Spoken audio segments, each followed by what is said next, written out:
날마다 쓰는 나의 신앙일기 TV 데일리 큐티 나무양기입니다. 오늘은 야고보서 5장 7절부터 8절을 묵상하겠습니다. 그러므로 형제들아 주께서 강림하시기까지 길이 참으라. 보라, 농부가 땅에서 나는 귀한 열매를 바라고 길이 참아 이른 비와 늦은 비를 기다리나니 너희도 길이 참고 마음을 굳건하게 하라. 주의 강림이 가까우니라. 야고보는 이렇게 사람들에게 어려움과 고난을 당하는 형제들에게 참으라고 말씀하고 있습니다.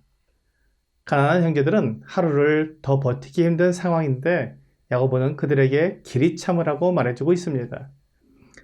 그것은 우리에게 소망이 있기 때문입니다. 그리스도인의 소망이 무엇입니까?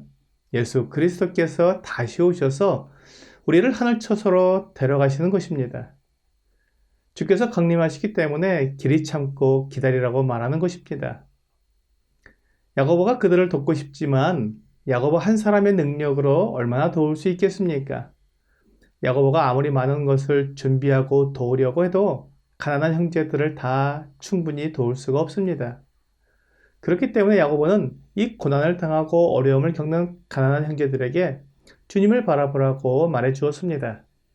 우리를 구원하시고 우리에게 힘과 능력을 주시는 분은 주 예수님이십니다. 만일 우리가 고난 중에 주님을 바라본다면 우리의 아픔과 괴로움 때문에 우리만큼 아파하시고 괴로워하시는 주님을 볼 수 있을 것입니다. 성경은 우는 자들과 함께 울고 즐거워하는 자들과 함께 즐거워하라고 하셨습니다. 로마서 12장 15절입니다. 즐거워하는 자들과 함께 즐거워하고 우는 자들과 함께 울라. 그렇습니다. 우리 주 예수님은 우리의 고통과 괴로움 그리고 즐거움과 기쁨에 함께 해주시는 분이십니다. 우리 주 예수님은 이 세상을 살아가는 동안에도 우리와 함께 하십니다. 마태복음 28장 20절은 내가 너희에게 분부한 모든 것을 가르쳐 지키게 하라. 볼지어다 내가 세상 끝날까지 너희와 항상 함께 있으리라 하시니라 라고 말씀하고 있습니다. 주님은 세상 끝날까지 제자들과 함께 있으리라고 약속하셨고 또한 이 세상 끝날에 다시 오셔서 예수 그리스도를 믿고 기다리는 성도들을 아버지 집으로 데려가실 것입니다. 요한계시록 21장 2절과 3절은 내가 들으니 보좌에서 큰 음성이 나서 이르되 보라 하나님의 장막이 사람들과 함께 있음에 하나님이 그들과 함께 계시리니 그들은 하나님의 백성이 되고 하나님은 친히 그들과 함께 계셔서 모든 눈물을 그 눈에서 닦아주시니 다시는 사망이 없고 애통하는 것이나 곡하는 것이나 아픈 것이 다시 있지 아니하리니 처음 것들이 다 지나갔음이로라 라고 말씀하고 있습니다. 주님은 이 세상에서 우리와 함께 계실 뿐만 아니라 하나님 나라에서도 우리와 함께 영원히 계실 것입니다. 그리고 우리의 눈에서 눈물을 닦아주실 것입니다. 주 예수님은 이렇게 우리를 위로해 주실 뿐만 아니라 우리에게 보상을 주실 것입니다. 우리가 참고 견뎌서 승리한 것에 대해 충분한 위로가 되는 보상을 주십니다. 농부가 이른 봄에 씨를 뿌리고 한여름 더위를 견뎌가면서 농사를 짓는 이유가 무엇이겠습니까? 풍성한 결실을 바라고 기대하기 때문입니다.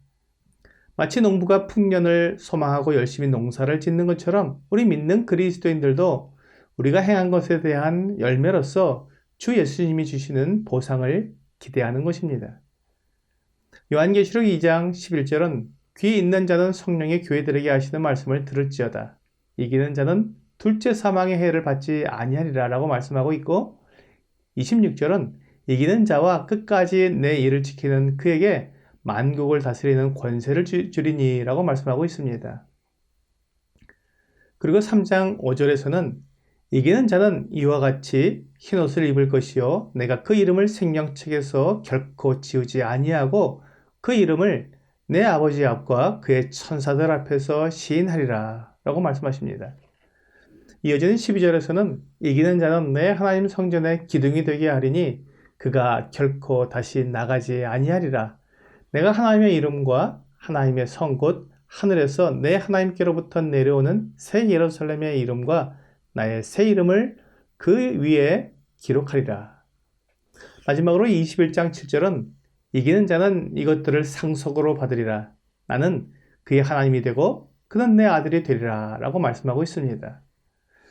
물론 이것이 전부가 다 아닙니다.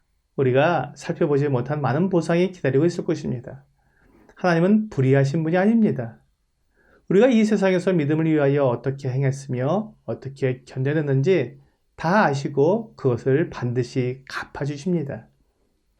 히브리서 6장 10절은 하나님은 불의하지 아니하사 너희 행위와 그의 이름을 위하여 나타낸 사랑으로 이미 성도를 섬긴 것과 이제도 섬기고 있는 것을 잊어버리지 아니하시느니라 라고 말씀하고 있습니다. 하나님께서 우리의 모든 행위를 아시는 것이 두려운 것만이 아닙니다.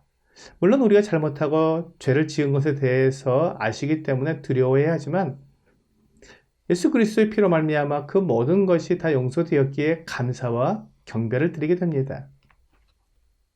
그리고 하나님께서 우리의 행위를 기억하는 것이 우리가 행한 선한 일과 주님을 위해 헌신한 일, 그리고 성도를 섬긴 일을 기억하신다면 그것은 우리에게 기쁨이 될 것입니다.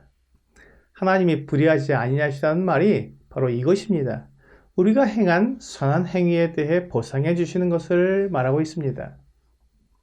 사도 바울은 디모데후서 2장에서 우리 그리스도의 삶을 세 가지로 비유했습니다. 첫째는 그리스도 예수의 좋은 병사입니다. 3절에서 너는 그리스도 예수의 좋은 병사로 나와 함께 고난을 받으라 라고 말씀하고 있습니다. 그리고 5절에서는 경계하는 자가 법대로 경계하지 아니하면 승리자의 관을 얻지 못할 것이며 라고 말하면서 경주자로 비유했습니다. 그리고 6절에서는 수고하는 농부가 곡식을 먼저 받는 것이 마땅하니라 라고 농부로 비유했습니다. 이 세 가지 비유는 모두 끝까지 고난을 견뎌내었을 때 보상을 받는 사람들입니다. 병사는 훈련을 하며 전쟁터에서 두려워하지 않고 승리했을 때 전리품과 함께 많은 보상을 받게 됩니다. 경주자는 많은 연습을 견뎌내야 하고 경주를 끝까지 치러야 합니다. 그들은 상을 받기 위해 운동장을 달리는 것입니다. 마지막으로 농부 역시 씨를 뿌리고 곡식을 가꾸는 것이 잠깐 하는 일은 아닙니다. 봄부터 가을까지 계속해야 하는 일입니다. 뜨거운 해를 견디고 곡식을 돌보는 수고를 견뎌야 합니다. 그렇게 할 때 풍성한 결실로 보상을 받게 됩니다. 주님께서 다시 오실 때 우리에게 합당한 보상을 주실 것입니다. 오늘의 적용 질문을 보겠습니다. 주님께서 다시 오실 때 내가 받을 상은 무엇이겠습니까?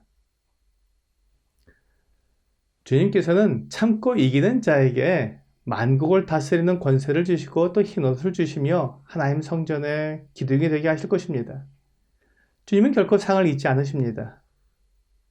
오늘 부당하게 받는 고난을 참고 이기는 자에게 상을 주시는 주님을 바라보면서 끝까지 믿음의 길을 가는 여러분과 제가 되기를 주 예수님의 이름으로 기도합니다.